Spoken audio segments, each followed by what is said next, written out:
Welcome back here to Wake Up Call with Dan Tortora from inside of the Cafe Kubal studios, hanging out with you here inside of our Commissioner Central series. And of course, Cafe Kubal on 3501 James Street, 324 West Water Street, and 401 South Salina Street, all in Syracuse, on 343 Fayette Street in Manlius, New York, and of course in their drive-through location at the corner of Route 11 and Taft Road at Sweetheart Corners in North Syracuse. So, with that being said, our Commissioner Central series allows us an opportunity to take a look around the entire country when it comes to collegiate athletics and get the thoughts as well as the vision of our leaders from the commissioner and executive director chairs all over the country on their specific conference as well as the greater questions that are facing collegiate athletics today. And with that being said, I am very honored and privileged to have Noreen Morris here with us this morning as she rejoins the show from the Northeast Conference, a.k.a. the NEC, and we bring her in. Noreen, how are we doing today? I'm great, Dan. Thanks very much for having me back. Absolutely. And Noreen, I know that you are fresh off of your meetings for the NEC, so how is life and how is the brain this morning? Well, we hadn't had an in-person meeting since December of 19, and so we went full in and had 3 days of meetings with our athletic directors, our SWAs, followed up by our presidents. So it was a packed full 3 days, but great to be back together. There's definitely more energy and excitement when you're, in person as opposed to looking at squares on a computer. So it was great. So I'm excited to give you some updates as we get through this interview. And as you've had this, like you said, first in-person meeting in 3 years, what was that experience like to sit down? I mean, I can't believe it's been 3 years, but from 2019 to 2022, what did it mean to you to finally actually get to shake hands, sit down at a table, and address each other from next to each other as well as across the table, as opposed to, like you said, looking at a bunch of squares on the screen?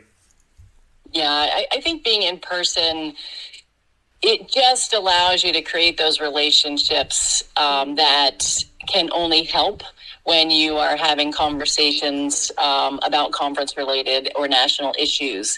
If you don't know somebody that well, it's hard to understand where they're coming from, understand their perspective, and some people might feel a little more shy talking on Zoom. You can't really read the room and the body language that way. And so I think just sitting around a table and socializing, it really does help drive a better meeting and more collaboration. So I think it makes a world of difference to be together, and that showed in our meetings. How do you navigate the last 3 years when you have to have tough conversations or conversations about subjects that can be very touchy during this, world of collegiate athletics and everything that's been going on, when you're discussing the pandemic, when you're discussing whether or not the institutions are going to play and what the conference is going to do moving forward, and NIL and the transfer portal? You've had to have a lot of meaty conversations not in person. So how have you tried to make those as profitable and as progressive as you could? Yeah, with our athletic administrators, we were meeting probably twice a week through the pandemic, and then slowed it down a little bit this year. But I think that consistency allowed us to build a rapport that, Zoom, while not ideal, we were able to get our work done. With the presidents, they didn't meet as often. They were meeting monthly, which is a lot more often than typical. But I did a lot more individual reach out with the presidents. So when we had some sticky topics to talk about or some, national issues, prior to each meeting, I would just reach out and have a call with each of them, go through the topics, kind of get their initial reaction, find out, what their concerns might be, so that when we were together on Zoom, I, had a better sense of the room, so to speak. And we're able to kind of couch my discussions and presentations in a way that could address each of their concerns and or positions. So that, I think that made for a better meeting. And I'll continue to do that even as we go into in-person. And, I used to do that, but not on every meeting. And I just find that the individual conversations with the presidents goes a long way. Yeah, the meeting before the meeting to discuss, what's essentially going on instead of just jumping right into it, and to really get a pulse for what everybody's thinking and feeling. I've spoken a lot on the show about the art of leadership, and I think that is a huge piece of being a leader, right? Is making sure that you have those individual conversations and you understand where everybody's at before you jump in and say, okay, everybody's on the screen or everybody's sitting at the table together. Let's do this. Let's hear from all these minds. If you know where everybody is kind of at going into the meeting, then, it can help to be more fruitful if okay, these presidents are for it. These presidents may be against it. These presidents have this question. These presidents feel like they have the answer to this. I think it's great in leadership, and I commend you for that, to understand who they are individually instead of just throwing it to the group and not knowing where everybody is at prior to that discussion. Yeah, absolutely. And when we look at this here with Noreen Morris, the NEC commissioner, here this morning on Wake Up Call with Dan Tortora inside of our Commissioner Central series, the strength and the evolution of the NEC, what can you say to both of those, especially within the last 2 years and change, the strength of this conference of the NEC and evolution of it, as you are one of the conferences that will be bringing in new membership here? Yeah, I think evolution is a good way to frame it. The NEC, I've been here in my 12th year, and we have been through two sets of the conference realignment activity. And, first time around back in 2012, I think it was when it first started, after the Big Ten took Nebraska. I think every conference except for 2 or 3 were impacted by the conference realignment at that time. And I think we're getting close to that number now. So, conference realignment and membership changes is happening across the board. And I think it's just a matter of conferences understanding that membership change in many respects is inevitable, and to be prepared to manage those changes. So we have a membership committee that it's an active committee. We continue to bring them together to just look at the landscape, what's happening, and try to be proactive in as much as possible. There's some cases where you can't be as proactive as you would like, but in our case, we've lost a couple members in 2013, and we built up very well with Merrimack when we brought them in, and they're in their 4th year of reclassifying from D2 to D1, and they've been extremely successful from an athletic standpoint, an institutional standpoint. They continue to grow. They've adding academic programs, and so they've been a fantastic addition.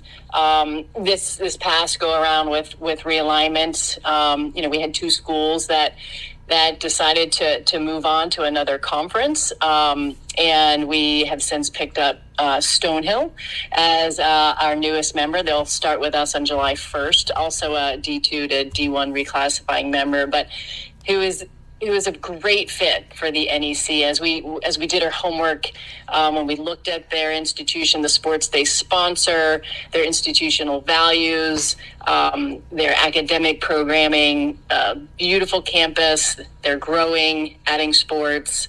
So it was really a win-win for us to bring in Stonehill. We'll have 9 members this year with them coming in this year. So, it's evolution is, like I said, is a great word, because you just have to react. You have to have a vision as to what you want to be, and work together as a conference to ensure the strength and the stability as you move forward. So we've done that in the past very successfully, and we'll continue to do that. And, and you spoke about that, having to go through realignment, you in your 12th year in the NEC in the Northeast Conference, and having to experience this a couple times. And you established the fact that there are, teams that are leaving here. Mount St. Mary's leaving to join the MAC, the MAAC, and then Bryant leaving to join the America East, and then obviously having to move some of their pieces into the Big South. How are you handling that exit of Bryant and Mount St. Mary's, and what can you say about having to navigate through Mount St. Mary's and Bryant leaving and just what they've meant to the NEC?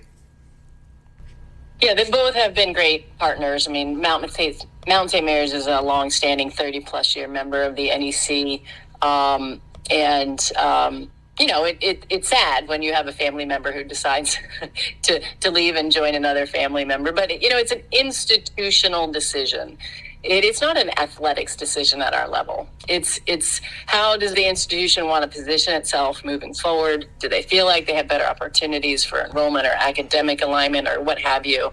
The institutions will do their due diligence, their evaluation, and if they think they can position themselves in a different way, then that's what they do. So you can't take it personally when a school chooses to leave your conference. It's like when you have someone working for you and they feel they can grow and have better opportunities professionally by moving on to another job. You have to be happy for them, right? That you're able to help develop them, and they're going to fly the coop and see what else they can do. I see it as a positive, as that the NEC is a great conference, gave them great opportunities, and they may want to see if there's something else out there. So with Bryant, they came up as a reclassifying member. They've been with us almost 10 years will be 10 years at the end of this year, as a full D1 member in the NEC, and they've been a great partner. And I wish, both Bryant and the Mount St. Mary's luck in what they're doing next. And like I said, we'll pivot, and we've got Stonehill coming in. It's a great addition for us. And, our presidents continue to talk about membership and vision and what we might do moving forward.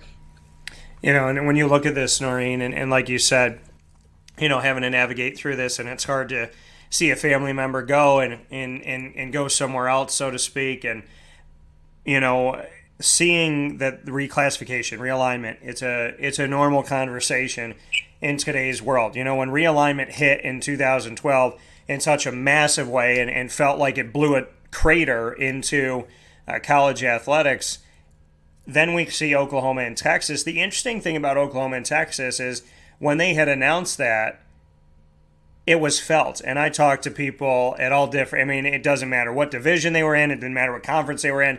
They said, we felt that.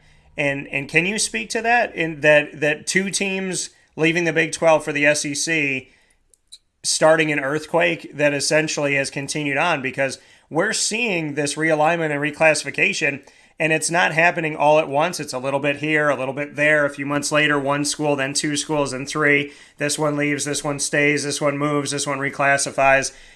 Ever since Oklahoma and Texas, there has been this aftershock that just rumbles the ground and stops, and then a couple months later it rumbles again. Are you feeling that? Oh, yes. When Texas and Oklahoma announced, everybody knew from all the 32 Division I conferences that would have a trickle-down effect. And it's just a matter of, it's not if, but when it would make its way all the way down the spectrum. So we're there now, obviously. The Texas and Oklahoma wasn't the only thing that created a little bit of havoc on conference realignment. When you look at the FCS level of football with the ASUN and the WAC starting football, and a lot of movement even before Texas and Oklahoma, where the ASUN and the WAC kind of took some members from Endor, the OVC and the Southland. So there was a lot of shakeup there too. So it wasn't just Texas, Oklahoma, but it was also what was happening at the FCS level that created a lot more movement at the FCS D1 level. And seeing everything that's gone on, when we talk about not only realignment but reclassification, you've mentioned those members that have done that. And Mary Mac moving from the NE10, which was Division II, to the NEC Division I, and that you'll take Stonehill here for the 2022-23 academic year and athletics moving forward as well. Stonehill also coming from the NE10.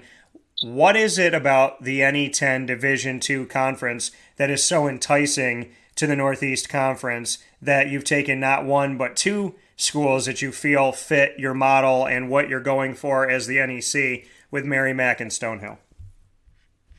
The NE10 is a fantastic Division II conference, very competitive programs and institutions that in some cases, obviously with Merrimack and Stonehill, that kind of not mirror the NEC institutions, but they bring to the table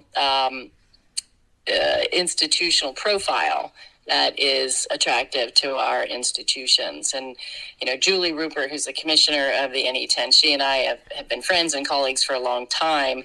So, while it's difficult to go through that process and be the one to say, hey, Julie, we might be looking at some of your schools.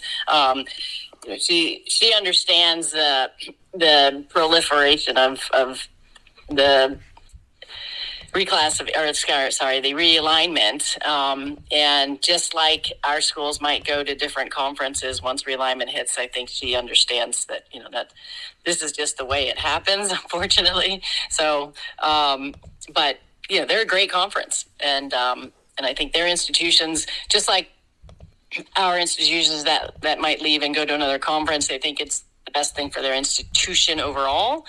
Then these D2 schools are looking to reposition themselves and think that D1 is the right way to do that. And you mentioned NE10 Commissioner Julie Rupert.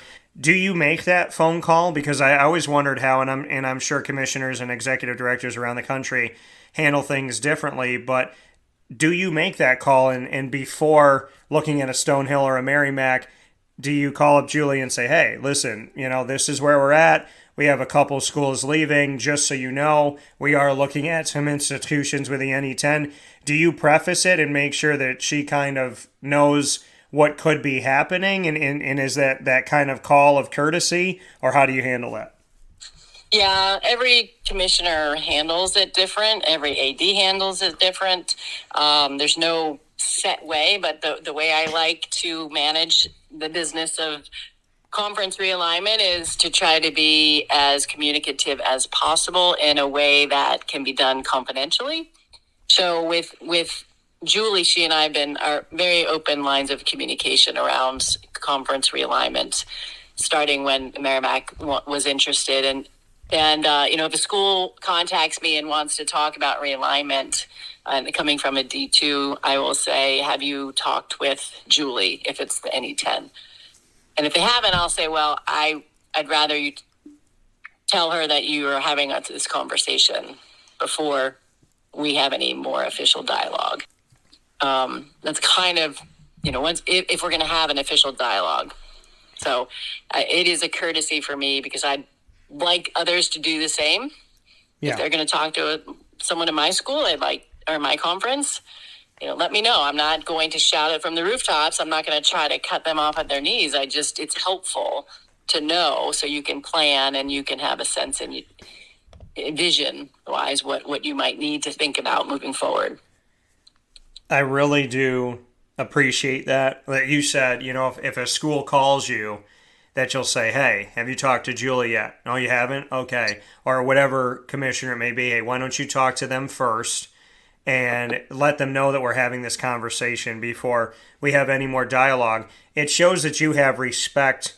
Whether or not you get it back from some places, it shows that you have that respect and that you say, hey, before you go and do anything, before we have any discourse here, I want to make sure that you have disclosed to your current conference what you're doing.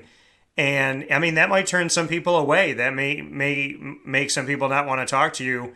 But I appreciate the fact that you handle it the way that you handle it, because it says a lot about your character, and it also says a lot about your transparency, which I think should hopefully show your member institutions how you lead as a commissioner. Yeah, I mean, the respect level needs to go both ways.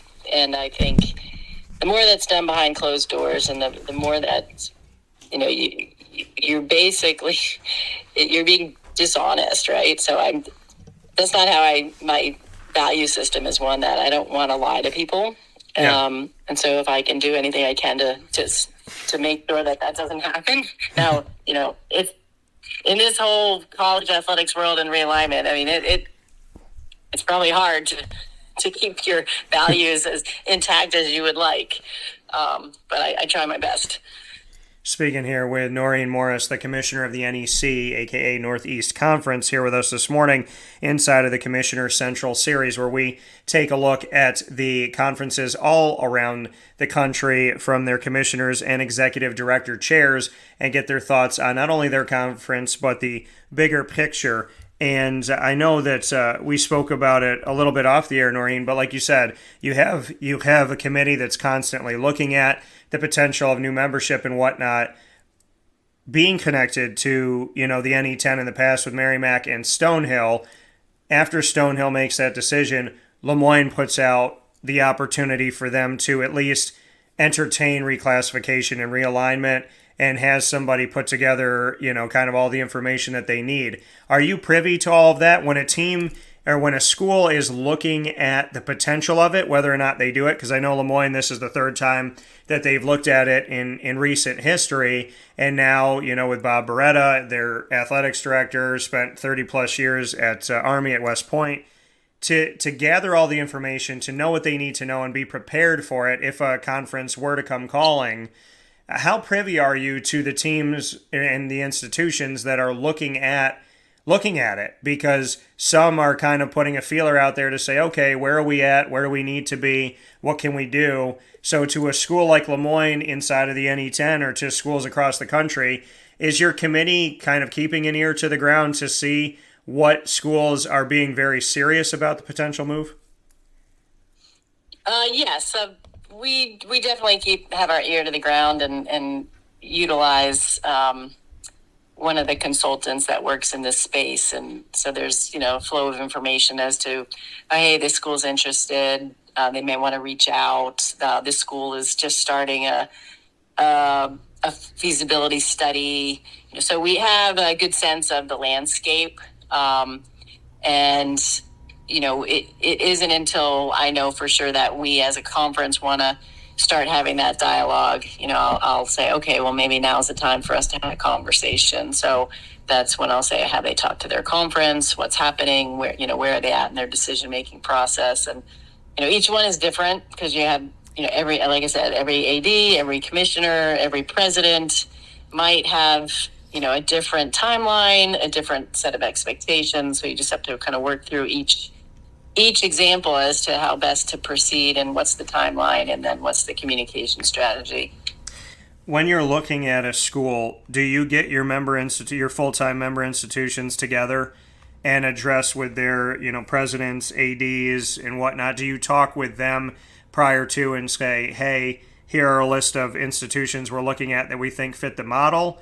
Or how do you do that? Do you reach out to the school you're looking at before and then before making a decision? So you reach out to the school, then go to your full-time member institutions and say, this is who we're looking at before you make a decision? Or do you talk to the member institutions that you have already before you even reach out to the potential school? I think it's a combination of things. If we're going to be the suitor, so to speak, we use our membership committee to say, hey, are there some schools that we may want to look at? And if we do, then that's really a membership driven. Here, let's narrow this down. Let's see if there's any interest. And then on the flip side, if schools contact us, say, I'll probably do a little research to start and then bring the membership committee together to discuss. The ultimate decision is a presidential decision. So the presidents are the ones then who would get a final, if you get all the way to the point where you're going to extend an invitation, that's a more formal process, and it means the presidents have to be informed and approve us moving forward to going on a site visit or whatever else is involved with that particular school. Is there an excitement to it for you when you look at new membership and obviously going through realignment right now, bringing in Stonehill and having Bryant and Mount St. Mary's leaving? When you have two leaving, one coming in, is it very active right now, I guess, is the first part of the question. So are you actively seeking at least another member institution to bring in? And do you, as the commissioner, 12 years into being here at the NEC, do you get excited about it? Do you like the dance, so to speak, and seeing, who's going to be at the dance and how they dance, and do you want to dance with them again? I mean, do you get excited about the fact that, there could be a lot that want to dance with you? And Floyd Little told me a long time ago, you dance with the one that wants to dance with you. So are you actively pursuing someone to dance with, and do you get excited about the goings-on of that and getting all dressed up for the dance? It's a good analogy. The dancing shoes, that I think everyone has their dancing shoes either on or nearby throughout the last couple of years with realignment. I think membership, probably since 2012, is a standing agenda item, probably on every single commissioner's president's agenda, right? Because it is a fact of life that in college athletics Division I, that if it's not actively happening, that you should always be looking to see what's happening around you in the landscape, and what do you need to make yourselves better, or bigger or stronger, or whatever it is you're looking for. So I think that's just a given, that membership is always going to be discussed. Now, how actively it's discussed may depend on what's happening around you and the conference realignment. So in terms of bringing in new members, it's absolutely exciting to bring in a member who can bring something different to the table, whether it's a different geography, a different set of teams, their excitement about becoming a member of the NEC, in particular Stonehill. I mean, we had a kickoff event back in April after we made the announcement, and it was incredible, the amount of energy on campus, student athletes, faculty, coaches, administrators. Everyone was just the energy and the excitement about the move. So that excites you as a leader, and excites the other members, who's like, yes, like you said, dance with the one who wants to dance with. We got people who really want to be a part of our program and our conference. So it definitely brings in a little bit more energy and excitement. Losing members obviously doesn't. It's somewhat of a it's. You can't take it, like I said, you can't take it personally. I said that earlier, but it's certainly, you hate to see someone go, right? And the relationship you've built. And, I saw Bill Smith, the AD at Bryant, at the baseball championship, and, might be the last time I see him in a while, big hugs and like, oh, sorry, we'll see you down the road somewhere. But, it's an emotional ride. But in this case, it's you end on a high note with Stonehill coming in. Yeah, and there's obviously the positive of that.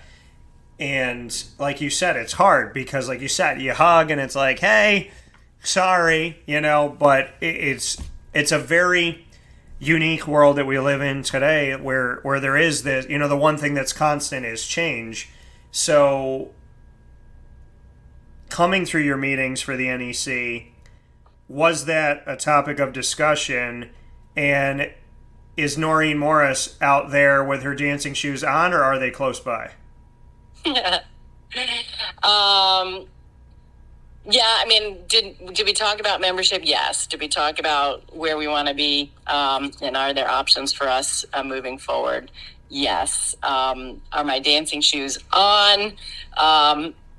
I would say your dancing shoes are always like they're slip-ons. You can get them on and off whenever you need. Fair enough. So I'm not sure how much more. There's not a lot to share, but this is the confidentiality piece where, Yeah. if you're having dialogue before you have the dialogue with somebody else, like I try not to just create rumors that are unnecessary. No, we have the air that it's there, and obviously as things come about or don't come about, we'll see. But I appreciate the fact that you've obviously shared with us that the dancing shoes are able to slip on and slip off, and that it has been spoken about as far as membership goes. As you go forward here with Stonehill coming in, how would you define the NEC as far as your full-time member institutions that you have? What are some foundational words that you think fit the NEC? It's a good question. I would say collaboration, student athlete support,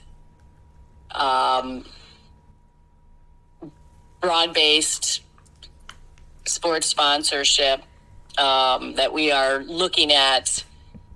We are focused on how athletics plays a role in the broader development of our student athletes.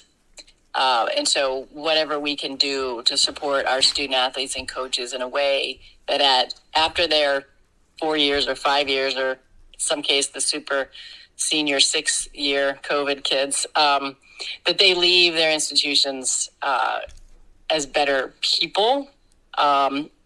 That could be athletic, a student or an athlete, but generally that they've developed into a better person. So, when I think about all the things we talked about over the last couple of days, we focused a lot of our time and effort on our strategic plan.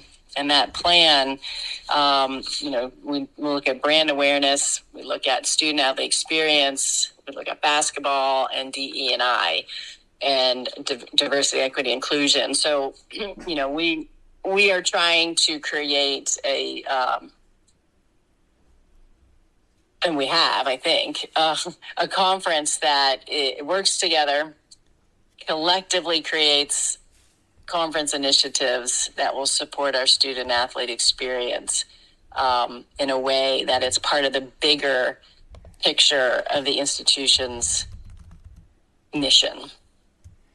That coming here from NEC Commissioner Noreen Morris on Wake Up Call with Dan Tortora inside of the Cafe Kubal studios in our Commissioner Central series. Noreen, thank goodness that beyond the NEC, nothing's gone on. There hasn't been a pandemic. There's no NIL, no worries about that. There's no congressional, are they getting involved, are they not getting involved, government. There's no NCAA telling states that they're going to run NIL with or without the state approving of it. There's no transfer portal. I mean, the last few years for a commissioner, I know that your job is difficult. I know there's moments where you want to pull your hair out. I know there's moments where your dancing shoes have lost the tread on the bottom and your feet are sore and tired. And here we are today, looking at the grander scheme of things in this Commissioner Central series.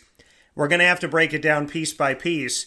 But how have you navigated the last couple years dealing with a pandemic, safety, security, equality for all, which has obviously come up in a bigger picture, NIL, transfer portal? How does a commissioner eat everything on this plate without passing out first or getting sick to their stomach? Yeah, I won't lie and say that the last 2 years have been easy. Probably the two most difficult years of my career. So, every time you turn around, you kind of get hit with something else much bigger. And the hard part is many of these national issues are issues that we really don't have any control over the outcome, so to speak.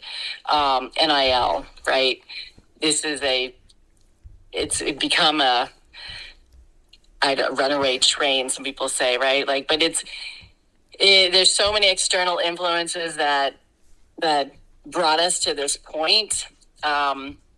So we try to control what we can control in our environment. So for NIL,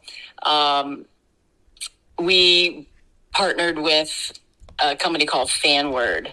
And we, when I say we do a lot of things from a collaborative and collective way, so the conference engaged with FanWord, and we hired them to provide education around NIL for our student athletes, as well as a disclosure platform for our schools, for the students to report when they are involved in some NIL activities.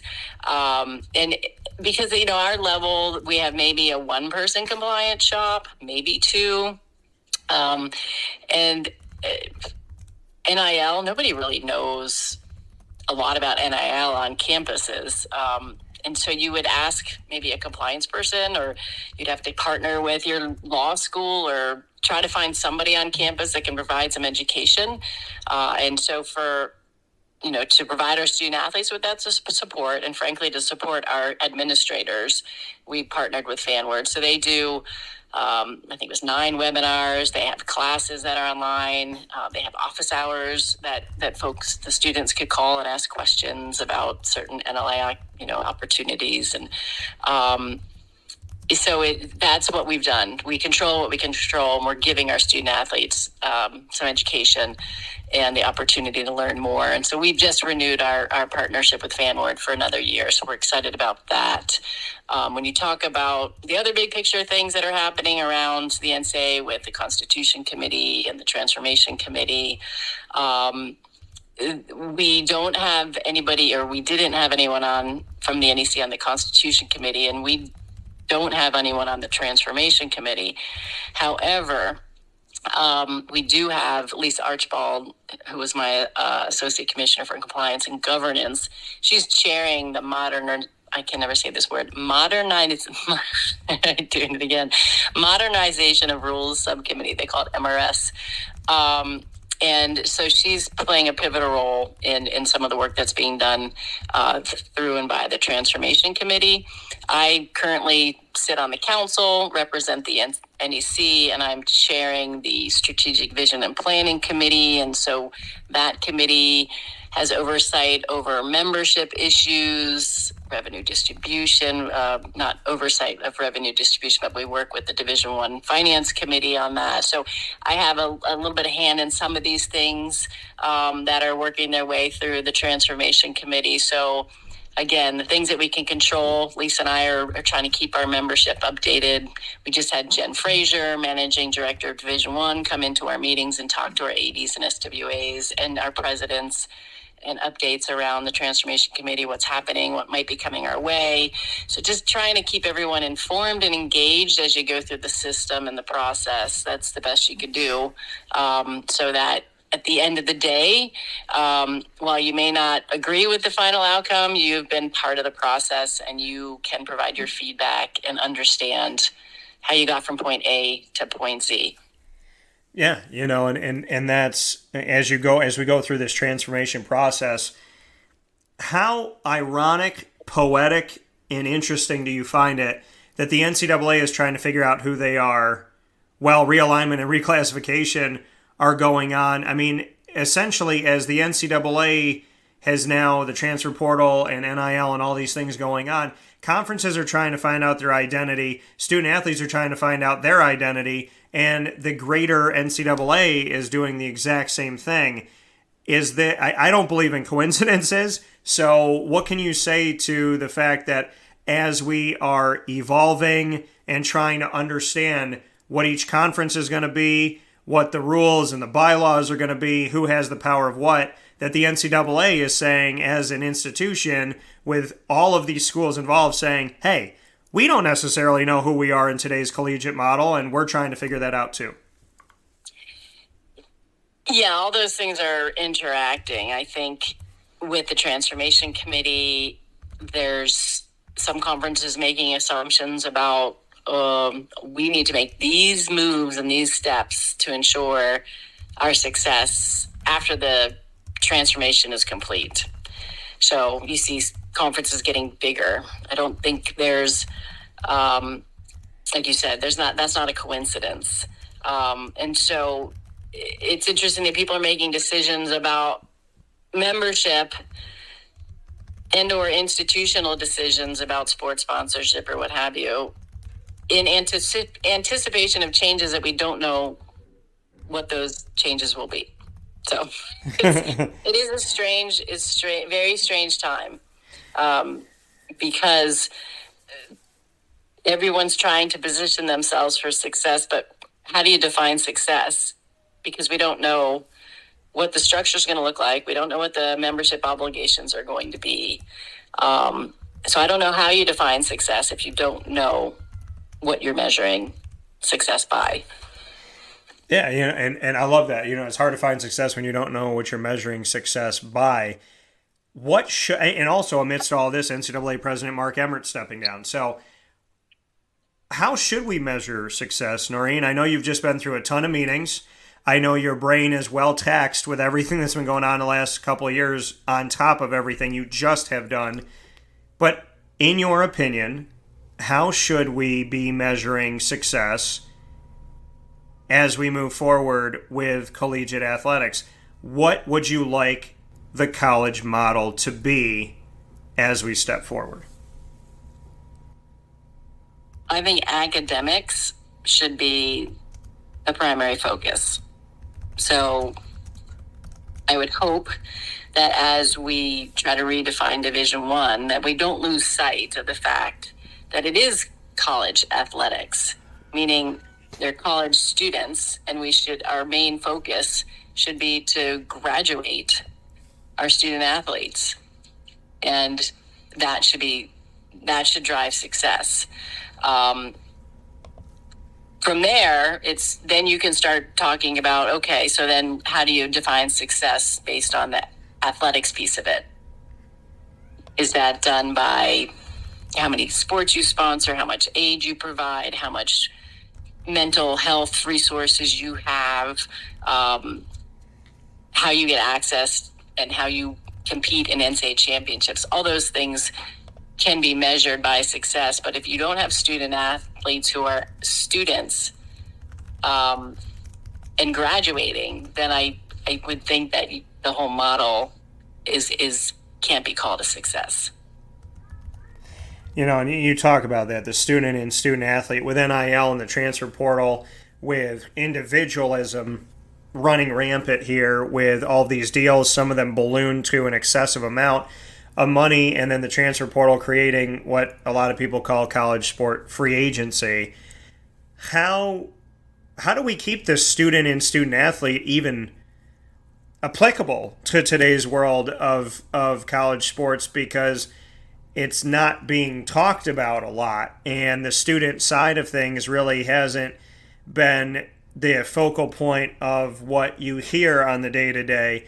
So how do we keep the student and student athlete, especially with amateurism and even the notion of that dying away when there's money that can be made in name, image, and likeness, when a player can jump from a team to another, an institution to another, like they can if they were playing, in the professional world. So how do we keep student in student athlete when the NCAA model looks like it's not there? It's a great question. And I hope we can find the answer, because we do have so many new external influences that we haven't had in the last decade, let's say, with the transfers and the NIL. And, you've got some court cases out there talking about whether or not students should be considered employees. So there's just a lot of factors that make defining what it means to be a student athlete much more difficult. And if you had the answer to that, and if I had the answer to that, then, we should be running the NCAA maybe. But, it's a hard one. And I don't pretend to know all the answers, but, hopefully some guiding principles can lead us in a way that allows us to get closer to that answer. Noreen, you said if we had those, we should be running it. I don't think we could do any worse than the confusion that is here in this moment.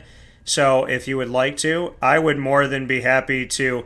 What is it? What was I think the money was like 3 million a year or something like that. I'll take 1.5 and you can have 1.5 and we can run this thing together if you'd like. Yeah, we'll tag team it. Sure. You can do all the PR stuff and yeah. No, it'll be interesting to see who eventually becomes the next president, because it's a job that is it's a really difficult job, and it's right now so externally facing because of all the congressional concerns and NIL concerns and legal challenges, and it's a tough job. So I'm waiting with bated breath to see where we go next. Should there be a president? Should it be a committee or a council that oversees, where there's a check and a balance to this? What would you rather see? And the second part of this is that Mark Emmert said there is no czar of college football, and essentially admitted he has no control over college football. So would you like to see a president or a group of people take over and be the head of the NCAA moving forward? And then second to that, would you like to see them get a hold of college football and not let it kind of be its own entity? Well, I take the second question first, and that college football through the CFP is its own entity, and I don't see how at this point how the NCAA could take that under their wing, unless CFP wanted to do that, right? So I think it's a hypothetical question that is not realistic at this point. Do I see that as one of the challenges for the next NCAA president? Absolutely. Because of the fact that the NCAA does not control or get benefit of any of the CFP revenue. And so that it's an interesting model. As far as what I'd like to see, I don't really see the NCAA being run by a committee of people. I think we need one person who can provide the vision and be the mouthpiece, so to speak, for the NCAA. We have lots and lots of committees that help run the NCAA. Could there be an executive committee that's different than it is now, that helps guide and interact with the president, or whatever the title would be? Yes, I think we could probably have a more effective executive committee or board of governors, or whatever you want to call it. I think they've been pretty isolated, so to speak, and I think we need a little more transparency and more sharing of information as we move through the next leader.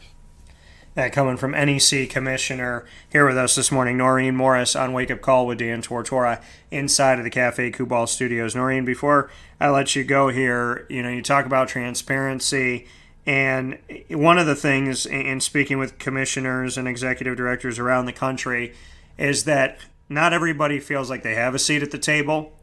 And if they have a seat at the table, some of them feel like they've been muzzled, so to speak. What can we do from here? Do you feel the NEC has a place where your opinion is respected nationally, and that you feel like you have a voice? Do you not feel like you have a voice when it comes to the grand scheme of things? What do we do to make sure that everybody sitting at the table gets to eat the same amount of food and actually has an opportunity to kind of put their fork to the glass and say, I have something to say? Yeah, I mean, it's a hard question, because I see the need for everyone to feel like if this is an association of, Division I, 358 schools, I think right now,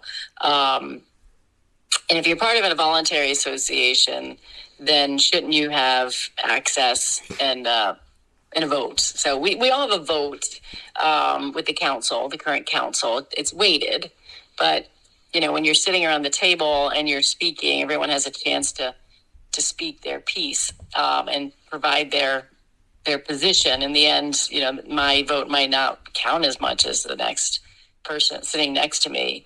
But I feel like I have, at least from a council perspective, you have a voice. We don't have a president right now in the NEC on the board of directors.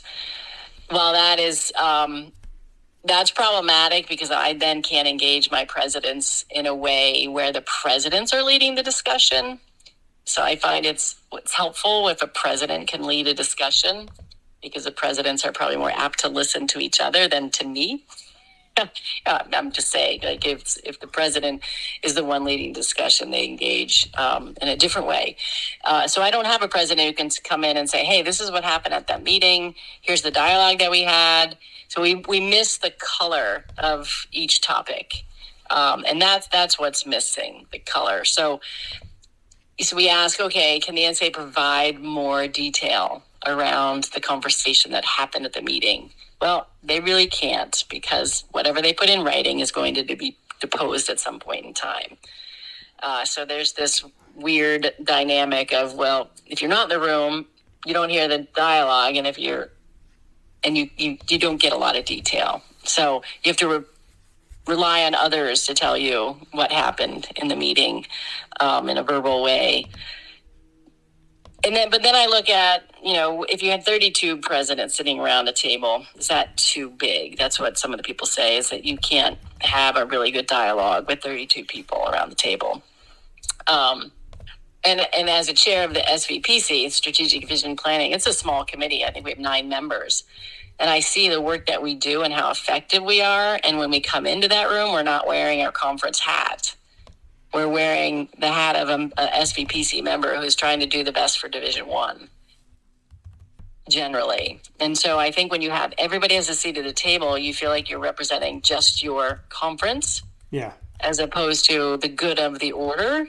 And I think that's just the dynamics of if you have a allotted seat for each conference. So, I've been a strong proponent of trying to, at the presidential level, to provide more access. I don't know what the right answer is, because I do see the benefit of a smaller group, that you're not representing a particular conference. That might allow you to take the handcuffs off to vote in the way that you think is right, as opposed to vote in the way that your own conference colleagues thinks is the way to go. Yeah, and I think just, I can understand that, having a smaller committee, and not feeling like you're just representing the NEC, but that you're representing a multiple group, that, that's important. But, in Division I, we have just football alone. We have, the FBS, the FCS, the Division I schools that don't have football. And within the FBS, we have the autonomy group of 5. And within that, we have the SEC functioning kind of on its own island at times. And then we have the joint alliance of the Big Ten, the Pac-12, and the ACC. So there's like the group within the group within the group of the FBS, and then there's the FCS, and there's Division I. Just on football alone, how do we corral that, Noreen, that essentially the autonomy group, by definition, is self-governing? And I've spoken with commissioners within the autonomy group and said, would you ever consider leaving? And they said, well, it's not out of the realm of possibility, and it's not like we haven't talked about it, but not right now. And that was a few years back. If we have an alliance of 3 in the autonomy group, the SEC has almost 20 institutions within the autonomy group. The group of 5 doesn't want to be called the group of 5 because they think it's a negative moniker. The American Athletics saying that they're a power, but they're being treated like a group sometimes, but they just made the college football playoff. How do we begin to understand just football when I feel like we're in a cafeteria and everybody's trying to sit at a certain table? That was a lot. You're right. There's the group and the group and the group and alliances, and I think that's all people trying to position in a way that they can, again, try to guarantee success and whatever that looks like. So college football certainly is a driver in much of what we do. And as you mentioned, college football is not governed by the NCAA. The rules are, right, but not the postseason and where all the revenue is.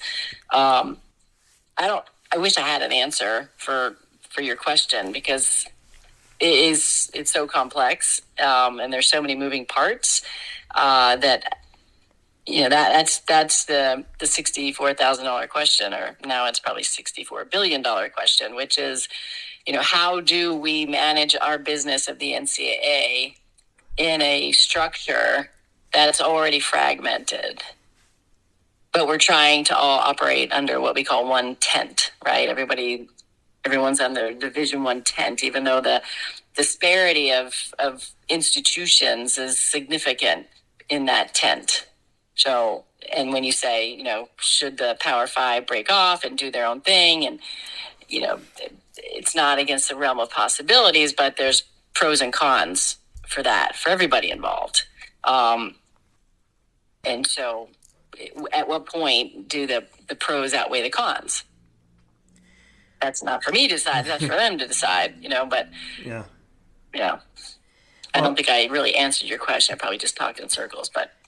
No, I mean, we're talking about something that has gotten increasingly more confusing, and we need to find some semblance to this. Here's a question I've never posed before, but Noreen, I always love our conversations, and I love your transparency. So I'm going to throw this at you because I was thinking about it while you were just answering the previous question. If college football is the thing that breaks us all apart, is college basketball the thing that's found a way to keep us together? Because the NCAA says we don't have control over college football, but the men's and women's championships when it comes to college basketball in Division I are so fruitful. So if football is what divides us, is college basketball, even accidentally, what keeps us together as of right now? It's a big part of it, for sure. And what's interesting is I think basketball is probably the only sport that we know that every Division I institution sponsors. Mm-hmm. Not everybody sponsors football, and if they do it, it's at different levels. Not everyone sponsors soccer, volleyball, golf, tennis, whatever, you name it. So by virtue of the fact that it's, I think, a requirement that you sponsor basketball to be a D1 member, it makes sense to me that we'd say that could be the one thing that holds us together, because it's the only sport that everyone plays. And from there, as we address this really quick here in closing, NIL positives and negatives, and then transfer portal, same thing, positives and negatives. And obviously we have to tackle them separately because they're big enough on their own. But what are the positives and negatives from a commissioner's chair to having student athletes able to make money off of their name, image, and likeness? And what are the positives and negatives of the transfer portal? Because these are two things that will hit the NEC if they haven't already. Yeah, NIL, I think student athletes being able to make money off of their name, image, and likeness, just like their peer, their fellow students on campus, I think that's a positive. I think the general concept of allowing students the flexibility to jump into the NIL space if they want is great. Some do. In a big way, and some are just starting to dabble in it.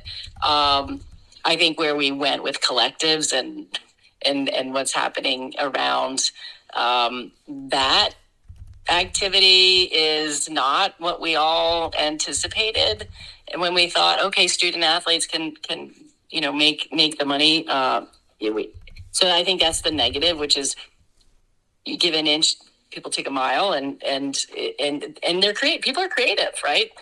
That's the whole definition of NIL, right? Is that you want to be entrepreneurial, and so people are being entrepreneurial in a way that we didn't expect. So the negative is, how do you try to provide NIL in what we felt was positive for the student athlete, and now a landscape that has created a lot more challenges than we anticipated. And I would probably give the same answer for the transfer situation. So regular students can transfer whenever they want. And should student athletes be limited to transfer opportunity? So over time, and we've had, since I've been involved in governance with the NCAA, I think 5 different transfer committees named different things, trying to figure out how best to manage the transfer space. And, largely driven by legal concerns is where we are now, which is, a lot of flexibility. So that, again, part of our rules for transfers are trying to focus on the academic piece. So you're able to transfer and play right away as long as you're academically eligible. So keeping the academic focus to say transferring, if you transfer multiple times, it's going to take you longer and longer to graduate. Yeah. And so you have to understand that. And so there's that academic guardrail for the transferring. And then, coaches, people always say coaches can leave whenever they want. So why can't students do the same? So I think it's a positive that it allows students the flexibility. There's still an academic nexus to it. But are students transferring for the right reasons? Do they understand the intended or unintended outcomes? The transfer portal, the data, I don't have it right in front of me, but every kid who puts his or her name in the portal, there's not going to be a landing spot for every one of them. And for those who have a scholarship who put their name in the portal, there's a good chance that scholarship is no longer going to be available at the school they currently attend. And therefore, are they giving up an opportunity for the unknown, and then end up in a worse place? And I think that's happening quite a bit. But the grass is always greener, right? So you think, and kids generally have an elevated sense of how good they are and where they should be playing. I mean, there's a study out there, and I'm not even going to give the numbers, but it's a very, very, very high percentage, probably in the 90s, of Division I student athletes in the sports of basketball and football who think they're going to go play pro. And it's high percentage in Division II as well.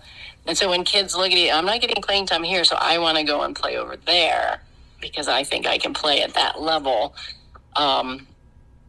It's not always a positive outcome. So that's the unintended consequences, or the negatives for the transfer portal is that you're making a decision about leaving a school, not knowing if there's going to be a landing spot.